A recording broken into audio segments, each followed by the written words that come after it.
Hey Ezra. Okay, so intro. So for a while I've been following this book blogger from the Netherlands. Her name is Sun, and sometimes she'll just do these videos that she calls Stitchin' Bitches. She calls Stitchin' Bitch, where she's knitting but she's talking about everything. So I'm gonna kind of do the same thing because I have this really kind of ugly school bag and I wanted to sew all over it, so that's what I'm gonna do. But I'm also gonna talk about Frankenstein, the next 3 chapters that we did. Alright, first of all, before we get started, I agree. I think we should allow longer videos for this type of thing. Okay, so I like these next 3 chapters a lot better. I just feel like a lot more happened. Like, well, 2 people died, actually. So first of all, one of them was murdered. To summarize, Victor Frankenstein is recovering from his illness that befell him in the first 5 or 6 chapters that we read, depending if you read the prologue or not. And he finally worked up enough strength to write to his family and just say, yeah, I'm totally fine, guys. It's all good. I'm just being a wimp. And a few letters later, he gets a letter from, he hears from his father saying, okay, I know you're supposed to come back pretty soon, and it's supposed to be really happy, but I have really sad news, so don't be sad when you come home. Your brother's dead. He's been murdered. So when he comes home, he finds out, like, kind of how he was murdered, and he had some marks on his neck, indicating that he was asphyxiated. So that we know that's how his Victor Frankenstein's brother William was murdered. And we're also introduced to this new character who incidentally does not last very long, Justine, the servant girl, who is brought into their house to escape her not so awesome childhood, I guess, because her father dies and her mother can't take care of her. So she becomes a servant girl with the Frankenstein family. And it turns out she is the one who is accused of killing Victor Frankenstein's brother. And she's put on trial. Elizabeth is super sad about this. Victor Frankenstein is like, oh god, it's my monster that killed him. What can I do? I can't just tell them.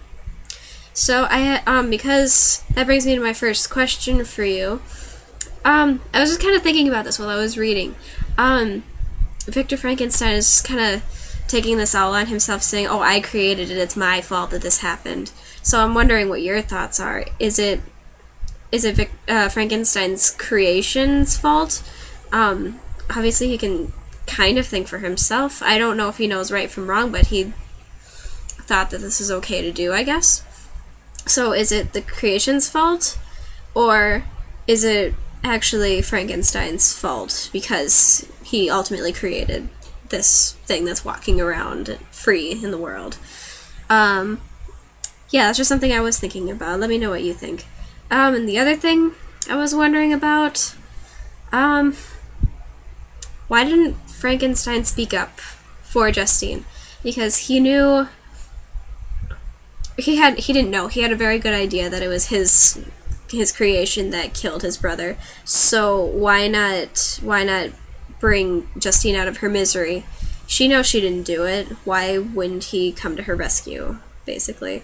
So what I'm asking is it worth it to save your sanity for the time being? Because I'm assuming it'll drive you nuts, knowing that you ultimately killed someone because of your dumb decision. Is it worth killing someone to keep your sanity intact?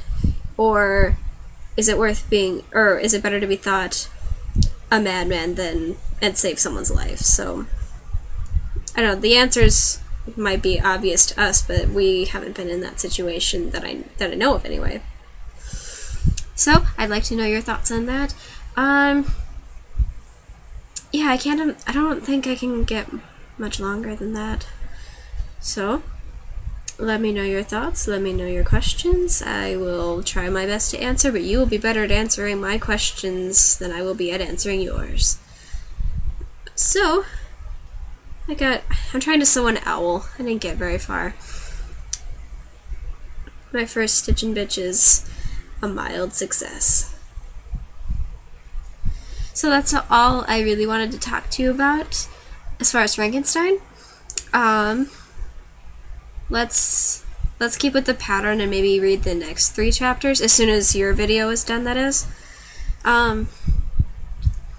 Yeah, so we'll read, what would that be? 9, 10, until we get through chapter 11 then? I think that's what it is. So we'll read through chapter 11, and then we'll discuss on our respective days next week. Unless you're busy, and if you are, let me know, and this will be irrelevant.